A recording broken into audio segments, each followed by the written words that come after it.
soit la durée de la nuit, le soleil finira toujours par apparaître. Voyons toi. Alléluia. Nana kolinga biso lokola yo mosantu.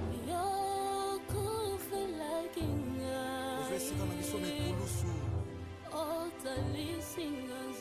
Otalisa biso nzela tokoki kolonga. Bandeko libota bakoki kobwaka. Alléluia. Kasi yo linga biso ya mbote tobotama Yesu Masiya. Talondima kufa na ekulusu mpona biso Jésus-Christ de Nazareth. Otalisanga nzela elonga mokili ekamwa. Alléluia. Rakabasaka baboshe. Yekamana ya baba boshe. Jésus. Alléluia. Alléluia. Na okimela wapi? Ngani na yebi mama Blanche bandaka. Okay. Très malade. Batu bazala baba qui même dimanche azala na kiti. Ok. Je connais très bien la dame. Ouais. Et je la connais très bien. C'est une mort qui nous a un peu surpris. Et une mort tragique, vu que c'était spontané, ouais. Tu vois. C'est vraiment choquant. Mais, et là, on a aussi un pasteur Marcelo Azara, Nzamba Zinga et Abombaye. Moi j'ai connu Maman Blanche. Bon, la rôle va aller là. Ça dérange pas. Ego, ça dit Maman Blanche a parti à Compassion à Salongo. Salongo. À Tyrannis. Ok. Voilà. On a un chauffeur. La rôle même pasteur. On a cité Mamoubutu. Merci vraiment pour la parole. Vous comprenez l'émotion dans la deuxième mairie. Il y a le baming était papa. Pas si fort. Donc perdre mon tomorrow est vraiment. Le bonheur est plus grand lorsqu'on donne plutôt que de recevoir. L'orphelinat Vida, paradis des orphelins, entre chez vous, toujours dans les cadres de Matthieu 7,7. Demandez, on vous donnera. Alors si nous sommes là avec mes soeurs, mes enfants, mes chéris, juste pour nous rappeler le message au Yopesami na biso que tozongela osungaba na biso. Les orphelins ont besoin de nous. Alors les lois qui na yezaka jusqu'au rappeler na biso que orphelinat Vida ezali toujours coexister, bana baza toujours na besoin na biso. Si nous sommes mandatés par notre Dieu. Alors voilà, le temps nous est donné et on met nos messages au Père Kolobete. Tozongela, premier amour na biso ya ko soutenir. Bana na po lelo balia. Bana lopo lelo batanga. Bana na po balala na place ya bien. Et yo sengaka lisongi na yo nanga. C'est pourquoi nous avons besoin de votre aide financière tant qu'autre pour soutenir ces enfants et leur apporter de la joie. Même les plus petits gestes de votre part seront très appréciés et suffisants pour atteindre notre objectif. Awa tozali na orphelinat Vida Jardin d'Eden. Esika oyo to encadrera bana na biso, bana na bino. Soki toyaka mingi pa na bino, ezaka mingi pona lisungi ya bana. Awa tozali na difficulté ya mai. Boye de biso ba citerne na mai poto gardaka mai. Bana bazangi bambetu ya kolalela na bamatela. Biloko ya kolia boyebi keno bana baliaka chaque jour lokola bato nyonso. Bilamba kolata bakisi boyebi pe bana bakendaka classe. En tout cas, botika biso te bosunga biso. Nous devons vraiment soutenir nos enfants. C'est nous qui sommes leurs parents maintenant. Pour l'amour de Jésus-Christ, venez en aide, venez soutenir ces enfants, ne fût-ce qu'avec $1, $2, $3, $5, ça va changer la vie de ces enfants. C'est lui qui a pitié du pauvre, prête à l'Éternel. So please donate today. Through your donation, no matter how big or small, can make a difference in these children's lives. Appel pour soutenir, appel pour faire un don pour la gloire de Dieu. Que Dieu vous bénisse. Pour ce, papa, maman, grands frères et grandes sœurs, vos dons permettront à ces enfants de survivre. Alors soyez généreux envers eux, car ils n'ont pas décidé de leur sort. Pour toute question ou demande d'information, n'hésitez pas à nous écrire et faire parvenir vos dons. Que le Seigneur vous bénisse.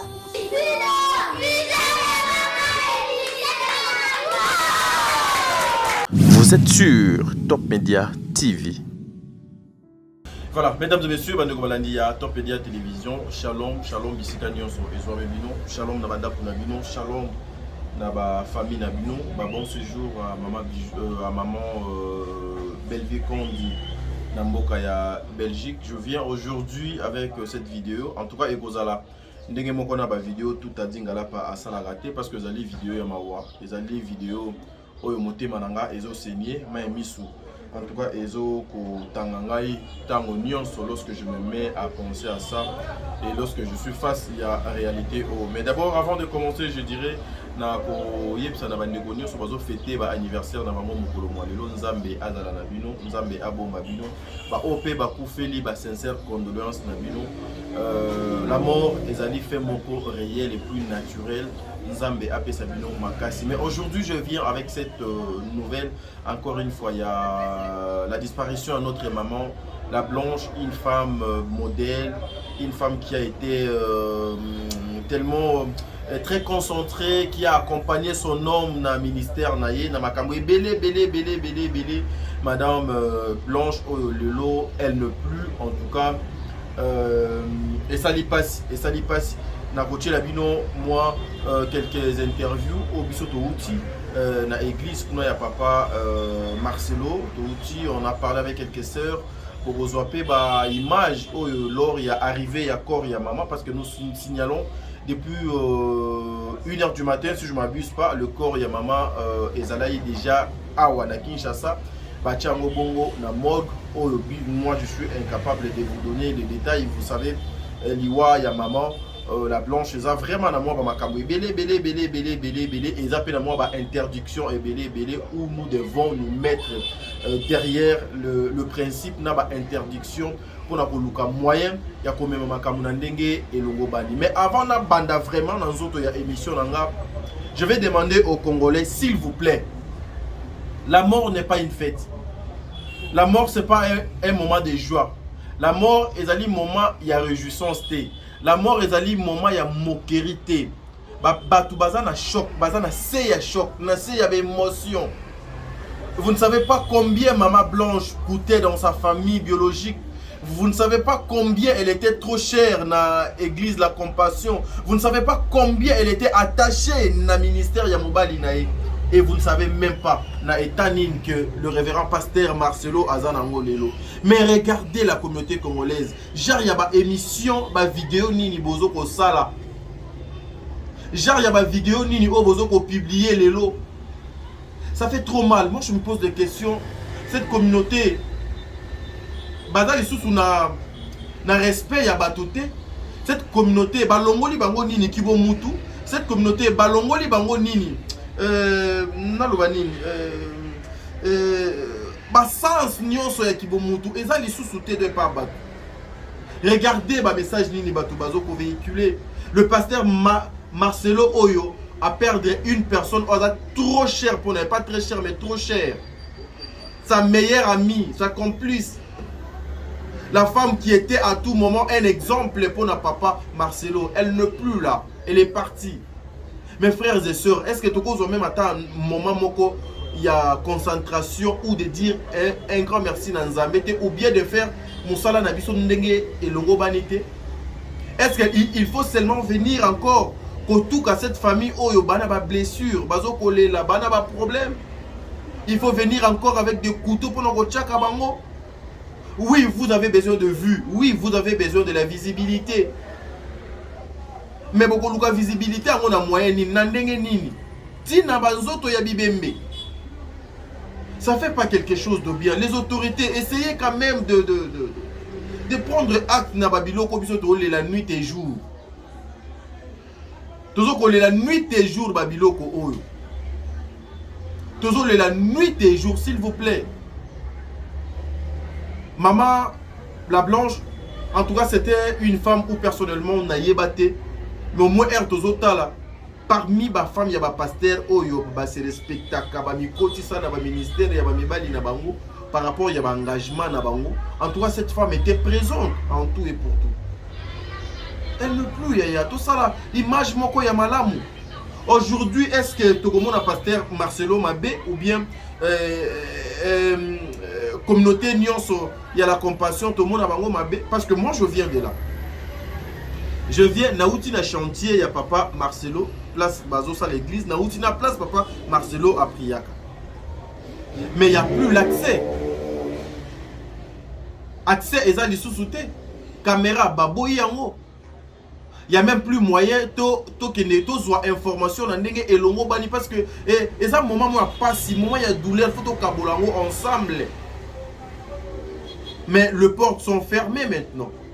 À cause il y a abus, à cause il y a la mauvaise gestion, il y a utilisation, il y a internet. Qui vous a dit que le YouTube est synonyme kaya mabe?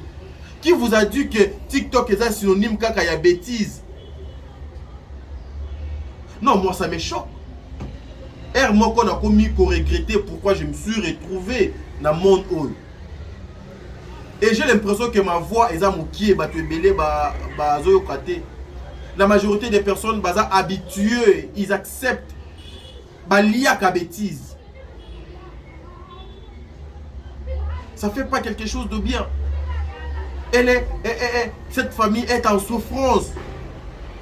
Cette famille bazo kotanisama misu babungisi mutu oyo ta o peut-être les deux aki ta ote ba banos de la maman na kufa oui biso nyozo to kufa mais mikolo yote sa mort est très compliqué. Nzambe appelle sa famille, il y a papa Marcelo Makas, appelle sa famille, il y a maman Blanche Makas à garder bananaye. En tout cas c'est très grave, c'est très grave. Moi je viens de là, j'ai fait presque 2 heures du temps. Il y a des négociations, il y a des négociations, mais baza catégorique. Balingi Mouto a filmé.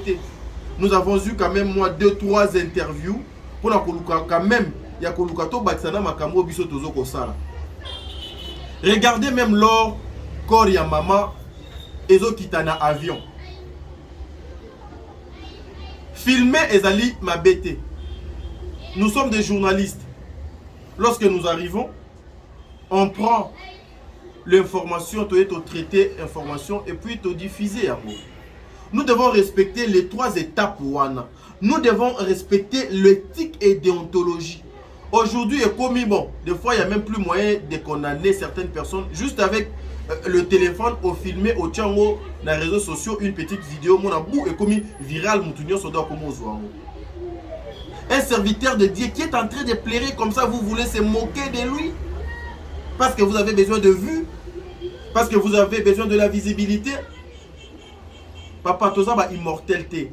Tomoni lelo quand même liwa ya maman Blanche. Mais to ebité ya yo maman so ezande ni. To ebité soki ya yo papa ekozala ndenge ni, mon frère, ma sœur. Tobanga Nzambe. Tobanga Nzambe. Après les informations que tozo kozwa de part et d'autre na ba témoignage na ba rimero et zokoleka.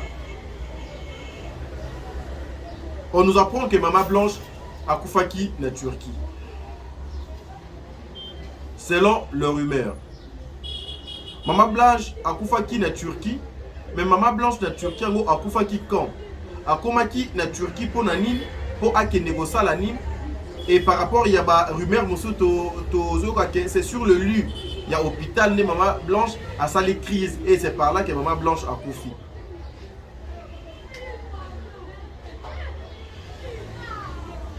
Moi, ma Kamboza est belé tout autour. Mais nous, le col à Tozali, n'a accès à l'information. On ne peut pas aller au-delà. Il faut qu'on se limite à juste la place où il y a biso. La maladie à maman Blanche, ça là qui combien de temps, combien de jours. Et à ça que moi je sache, Turquie, la médecine, la Turquie, hein, par rapport. Turquie, je sais pas, l'Oba qui est beau contre dur, mais on a mis la Turquie, médecine, voilà. Maladie ni maman d'Abalek Obela. J'ai vu la mère, il y a sur la moko, il y a ma mère amie, il y a bana, naïe, koleka, kosa la témoignage dans la place publique, dans les réseaux sociaux. C'est choquant. Voilà pourquoi il y a certaines choses qu'on n'a pas le droit de commenter sur ça. Il y a certaines choses qu'on ne peut jamais commenter sur Yango. Parce qu'il s'agit de la mort Yamoutou au Akei. La vie est sacrée. La vie humaine est sacrée. Je suis choqué. En tout cas là, vous êtes en train de voir la petite vidéo où ils ont les colos. Ils allaient arriver à corps et à maman Blanche. Netolo Baboyko est déjà na morgue awa na Kinshasa. Na kanisi ba programme ekobima. Ceux qui ba programme ebimi, ceux qui peuvent avoir à disposition na biso. Donc on luka moyen to zoa ba programme to communiquer pe na batu bisusu. Mais il y a certaines personnes au bazo ko mais pourquoi bazo ko bomba makambo ya matanga ya Mama Blanche? Pourquoi bazo lingate ke batu ba accéder na kati ya ba information na? Pourquoi Mamakamwango et Zoleka cache, mais oui, mais c'est la mort. Vous voulez et ça la nengeni. Ba rumeur onyo so bino boko kiko tamwisa ko véhiculer dans les réseaux sociaux. Seul Dieu et le médecin a yebi cause ya liwa ya Maman Blanche et puis son mari. Je demanderai aux enfants de Dieu ya ko garder attitude moko ya prière. Ya ko consoler famille oyo, ya ko lelana famille oyo. Ya ko zalana famille oyo. Ya ko apporter soutien na famille oyo. Bien que tout ce qui se dit Nzambe azwaka lokumu. Batu misusu bazo ba komi koloba ah air nouvelle wana ebimi. Air nouvelle ebimi. Na air avion ekomi Kinshasa et longwe Turquie air nini et yeko koma Kinshasa air nini. Chacun a sa version na marque na yé na ndenge na yé. Mes frères et sœurs, to comme à niveau na te to kende kuna te. Restons ici pour dire elle est déjà partie. Elle est déjà partie cette maman ou to tikala ko beta ni solo na été ou to tikala ko yoka sango na été ou to tikala ko mona ye azoko s'afficher ndenge basi ya ba pasteur misusu te ba s'affichaka malgré la grandeur ya mobali na ye avec son église mais lelo elle est partie. Tout le capete to ya to afficher maman o na ndenge ya mabe. Même le bon Dieu ne sera pas d'accord avec nous. Même le créateur ya Nicolo PC a d'accord na biso à ta seconde mon côté. D'ailleurs je laisse d'abord les gens suivre quelques témoignages na ba interview en voiture puis on se retrouve tout chemin après. Merci. Bonjour maman. Bonne santé maman. Voilà, maman tout perdre moko ya Basi Abasali Nzambe, Maman Blanche, qui était une maman très chère pour nous. Témoignage ni Rosalanango pour la Maman Blanche. Maman Blanche, elle a salé son passe. Elle a maman gentille, elle a la fierté, elle a maman comme qui ne sait pas même Basali Nzambe. Basi Basali Nzambe, elle a maman gentille. Après si son passe, vraiment le bête, il y a une nouvelle wana. Je te dis que le chef de poule m'a dit makina.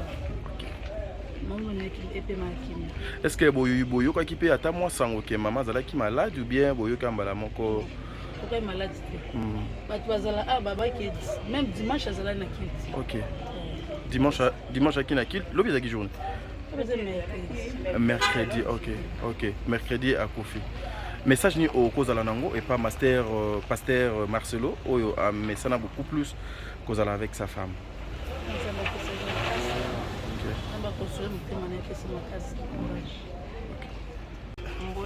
Oui, à Tozana avenue église, il y a papa Marcelo, Bissika Boni, maman Blanche aussi, à Yaka presque tous les jours pour nous étaler le sambo.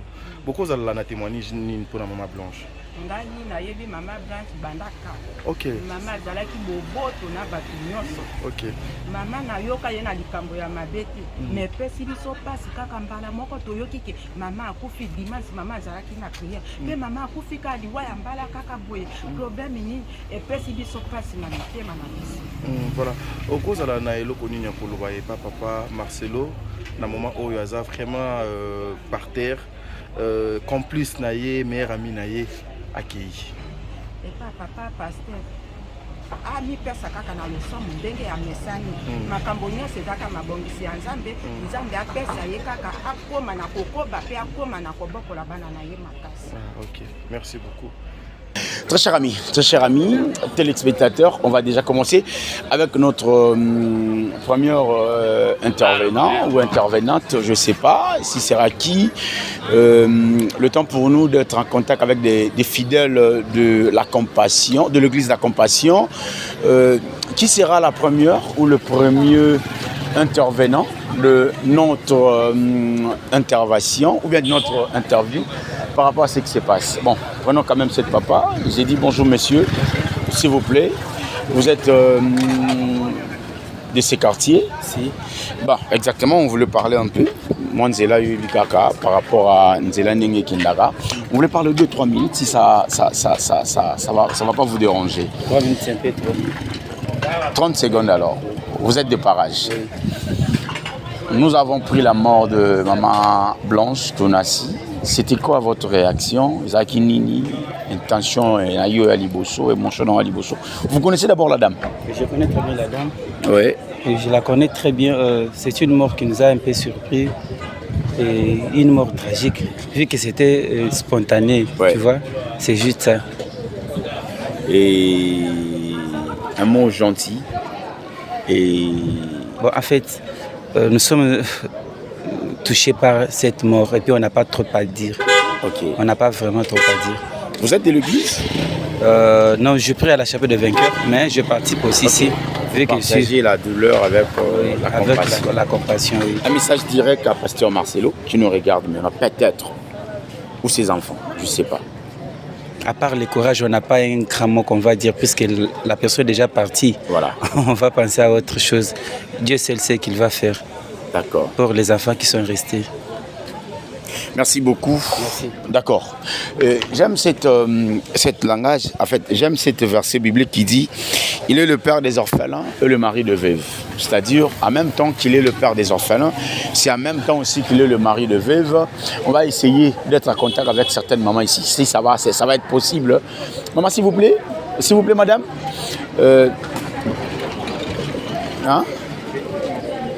Maman, va vous avoir... Moi direct, hein, mais caméra. Madame, s'il vous plaît. S'il vous plaît. Vous êtes des quartiers, madame? Non, nous sommes des passagers. Vous êtes des passagers. Vous avez quand même vous êtes informé par la mort de notre madame Blanche. Vous êtes informé. Regardez cette caméra, s'il vous plaît. Un mot gentil par rapport à la disparition de notre maman. Un mot gentil par rapport à ses enfants, ses petits orphelins, et un mot gentil à Pasteur Marcelo et à l'église La Compassion. Regardez cette... En lingala ou bien en français? Ça dépendra de vous. Nous sommes bilingues, hein? N'hésitez pas de le faire même en lingala. Bien sûr, dans mon a été... Oui. Mais ça n'a pas sur perdre maman, le roi, maman Blanche. Et ça lui passe vraiment parce que voilà. Et ça est vraiment choquant. Mais et là on sait qu'on a Pasteur Marcelo Azara mutema munene nzamba zinga ya bomba e apese mutema munene ki bo papa yo yeba ndenge bomba banane za malamu. Merci beaucoup. Voilà, nous sommes précisément à Kinshasa, capitale de la République démocratique du Congo, à la deuxième rue précisément. De l'autre côté, on va prendre cette papa, si ça va être possible. Bonjour papa. 2 minutes, 1 minute, si ça vous dérange pas. 1 minute, si ça vous dérange pas. Nous sommes en Top Max officiel, Top Média, télévision, Tonton Moon Télévision. On voulait parler 1 minute sur la mort de maman Blanche. Moi j'ai connu maman Blanche. Ça dérange pas. Maman Blanche a parti à Compassion à Salongo, à Tyrannis. Ok. Voilà, on a un chauffeur. On a un pasteur, on a cité Mamouboutou. Oui, ma pasteur Marcelo. Marcelo. Ok, très bien. On a une babotité. On a un donc, à sa maman, on a bien. On a comprendre le terre, puis ça va m'enzambe. Ok. L'autre aussi, il faut le samomine, le pasteur, pour la message dans mon signe. Ok. Donc, et ça, donc moi, le baiser, c'est pas la vivaille. Très bien. Quand on a une jeune fille, on a la babotité. La compassion, la lemba. On a dit que c'était Mamouboutou. Ok. Maman Béli. On a comprendre le terre. On a une maman Christiane. Maman Christiane a semblé la gare. Accompagnée de Moutouka. Et oui, on est à Katia. Ah ok, donc maman a zappé fidèle l'église et pasteur Oezako Kamama et pas pasteur Marcelo. Salon. On appelle ensemble dans l'église Compassion na Mwanda. Très bien. Ouais. Lelo, maman Blanche a Koufi. Liwa et la karaté et l'impolitesse de la mort a encore frappé. Et le Ronini Tokoloba na bandimi à église et le Ronini Tokoloba na pasteur Marcelo. Il pas y avoir la bisosiko. Parce que Marcelo, il faut avoir soumis. Assemblée la makasi parce que pour vendre des scams séparation, ils sont très dangereux. D'accord. Ils sont très dangereux. Banaba Mickey. Si, donc, surtout ça. Banaba Mickey, donc il faut le sambo makasi. On a limité de passer la roba là-dessus. Indemnité. Tout éviter. Et ça, il y a mon gondé à Oyeba. Pendant que je me sens moi, c'est naïe. Comprendre. Banaba Mickey, Banaba Pembe, Bango bien. Encore raison déjà? Ah, je ne sais pas. Là, je ne sais pas. Ah, vous n'êtes pas vraiment trop informé. Ouais. Merci beaucoup. Ok, mec. Voilà. On va aller de l'autre côté. Tout pour ça, sous Moukier. Voilà. Juste en face. Juste Nangambu. Tourjonani. Tourébi pété sur Tourjonani, mais toi avancé quand même. Bon, juste Nangambu. Nogo, tout sur la Moukier. Tout sur la Moukier, 2 minutes, cara. Et vous avez en face, il y a l'église, il y a pasteur Marcelo. Tout le barabi sont mis ça tout. Tout le barabi sont mis ça tout. Tout le barabi sont mis ça tout. Mbote. Mbote, papa. Vous allez bien? Vous allez bien? Il y a Yelibiso, il y a Maman Blanche. Il y a Pembenia, attends, aux juifs Sangwali, ouais, maman. Vous avez juste en face, il y a l'église. Réaction nous a guidé. Ça l'a vu se passer ma casse. Ça l'a vu se passer. Donc avant, tu nous soubaya baïba. Mais biso moto zaki des gens awa. Tu passes à travers le téléphone, biso et sona qui des gens par rapport à réseau, na biso de ça et la car. Ouais. Ça l'a biso déjà passé. Maman koufa idée après 2 jours. Tu dois dans le lobby, là-bas 15h. Tu dois quitter mais ça passe mais tu fais ndaki tout ça qui na bango lobby. Participer ici dans l'aéroport, le but 0h tout ça qui wana. OK. Tout ça qui discussion on a fait qui désert. Je suis côté de désert mais maman a la morgue. Nzamba osunga. Azana morgue il y a 50 ans. Azana morgue il y a 50 ans. Donc lobby na butu nde bembeko maki. Bembeko maki na butu te komaki na tongo ya lelo. OK. Komaki lelo na tongo ya batinga ba 4h. OK. Ba 4h. Komaki lelo. Nzamba osunga. Maman bien. C'est pédé. Merci beaucoup. Tout cela rapidement. Hein? Ouais. Et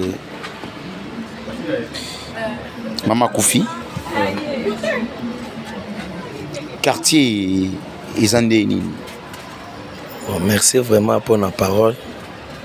Bon comprendre l'émotion na biso na 2e mairie. Ya lobaming était papa. Pas si fort. To perdre mutu moko boye vraiment. Wana zaki maman. Azaki maman. Ce qui a vraiment na chantier, ata la chantier, c'est que bimana faut ba seka. C'est que ya lobamang mingezate passe na mutema maman qui to perdre vraiment mutu mo boazaki vraiment trop cher vraiment pour na biso. Merci vraiment papa. Passez. Voilà, mesdames et messieurs, je pense que vous venez de suivre moi ma intervention dans ma petite vidéo. Il y a pasteur Marcelo, et là, dans la place Messous, bon, Monique est touché musique pour éviter les droits d'auteur et autres. Que son âme repose en paix, Maman Blanche non plus. Mais je vais signifier quelque chose. Ata Oliga pasteur Marcelo T. Ata Aza pasteur préféré na yote. Ata OCP là na prédication na yote. Ata Olinga Kayete. Mais ça ne vous donne pas le droit. Ça ne vous donne pas le pouvoir de venir dans la place publique pour se moquer de la mort de sa femme. Ou de faire des vidéos. Oyo, ezali yamala moté pour la personne pour azali na douleur. Oyo, azali na sexe. C'est pas normal, c'est pas juste. En tout cas, jusque là, je suis en train de fustiger ce genre de comportement. Ezali yamala moté. Ezali yamala moté, s'il vous plaît, bande konanga. Et comment moi trop? Et comment moi trop? Ce qui Olinga a été, ferme ta bouche, garde ta position. Il y a beaucoup de trucs à parler, mais je ne veux pas que le banata, ça ne fait pas quelque chose de bien comme ça. Alors la communauté, Nzambe a Sala était Mokilinaye et Tamolanandege Moko Alingi, le pasteur Marcelo. nous avons passé ma casse, biso peut continuer car pour ça la mosala na ndenge donc longo bani. Ma version Yaliwa Mama peut-être après son enterrement ou bien après le programme peut-être ma camondon que Dimado et Bili tout ça total la makamwango mais ce qui est vrai il y a l'interdiction maintenant il y a l'interdiction formelle il y a qu'on filmer l'église à papa Marcelo Kuna ni à aucun ça là interview pourquoi de éviter les pourquoi bah boy mais quant à moi Nakolo va peut-être pour faire image à Malamu il y a papa Marcelo peut-être c'est pour ça que son équipe de communication va boy caméra et kota kuna va boy va interview et ça les makuna pour garder image il y a serviteur de Dieu na ndenge et le ngobani tout ça aussi je le dis peut-être ce n'est pas nous bah professionnels les médias peut-être ils a en général ils a parvenu à créer compte à TikTok, à créer page na YouTube, à créer compte il y a YouTube, à comment ça là n'importe quoi et n'importe quoi na yona ils a accompagné na communauté et nous les autres tous à la frapper na makambo des fois biso to yebi ni mutu ni ma communauté parce que tel que moi quand j'arrive pour couvrir l'événement ou pour avoir interview ou bien pour récolter information na norme je me présente je donne ma carte na sali musala na traité information et puis na tchango la place publique en tout cas de garder attitude moko ya prière et qu'on a quelque chose de bien mais je vu un truc sur mon statut j'ai souhaité joyeux anniversaire à cette grande dame la grâce c'est une grâce de Dieu mais je vois de captures en retour de messages en retour donc on a tout dans la question apparemment il y a beaucoup de personnes vous avez un numéro nanga vous se manifester vous commenter mais vous avez un misu nazala na programme na bino non mais vous devez vous manifester parce que un jour vous serez dessus ezolia bino na kati il faut prendre le courage au télémio yeo au lobit ok et moi t'as dit à ce que moi je sache je peux jamais afficher ma femme dans les réseaux sociaux. Réseaux sociaux, je ne peux jamais afficher ma femme dans les réseaux sociaux. Si un jour je me marie, si un jour une relation sérieuse dans ma vie, si un jour une femme que je compte pour beaucoup de choses n'a pas jamais dans les réseaux sociaux. Exactement parce que n'a pas bombaye ou n'a pas longimabe ou n'a pas non. C'est pour beaucoup de choses, c'est pour beaucoup de raisons, pour le respect, la considération, l'estime. Il y a moi si n'a jamais pour afficher dans le réseau. Donc même mère a quoi va kende na za boye mobali nanga aolinga pour afficher ngai te. Poto yebi na mondo toza batu ba créer là batu makambo ta place au likambo za te mais qui a créé ka likambo pour luka ebe sa motema X na motema Y. Nous devons bien protéger ma foyer, ma relation environnement na biso na makambo nyo biso. Donc toujours ça la même. Soyez tranquille, soyez patient. Soyez patient. Un jour mère à Kota Palais, un jour mère à Boya pour la moni batte belé tonton lelo to moni mère. Na moni mère te boyo ka kou. Na moni mère te soyez patient. Pour mona madame Kalate, Nzambe en souma année ou peut-être aussi l'année prochaine en tout cas bayenyo so bozala na souci, c'est-à-dire na la pa azala na moisi. Ceux qui pensent que pour être stable dans la vie, il faut seulement avoir une femme. Parce que stable,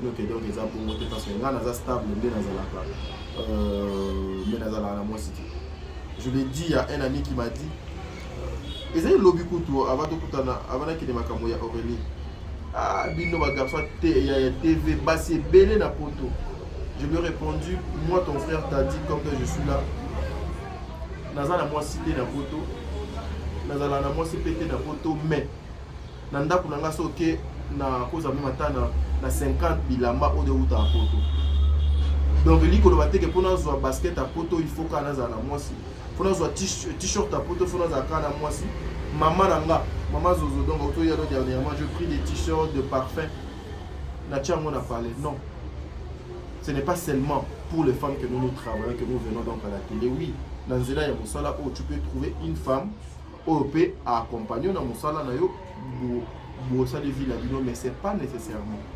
C'est pas nécessairement donc botika ko calculer mabe botika ko kanisela biso mabe oui eza na bandeko oyo baza na ba pratique wana ke ndenge na kie boye lokola dajo ndenge na kie dajo alendi ne nazokata donc lokola dajo c'est son anniversaire aujourd'hui dajo joyeux anniversaire à toi notre réalisateur c'est son anniversaire aujourd'hui mais azolela même ma ya pamba eza de tata c'est ok pour nous parler donc avec le temps ça viendra place ma femme aza Meka Ayebi abibisaka un jour mais ma réaction on est dans mon île londe vena na mon vena et beaucoup de personnes ba batia kanga miso na ba biso so bazo tinelanga ba capture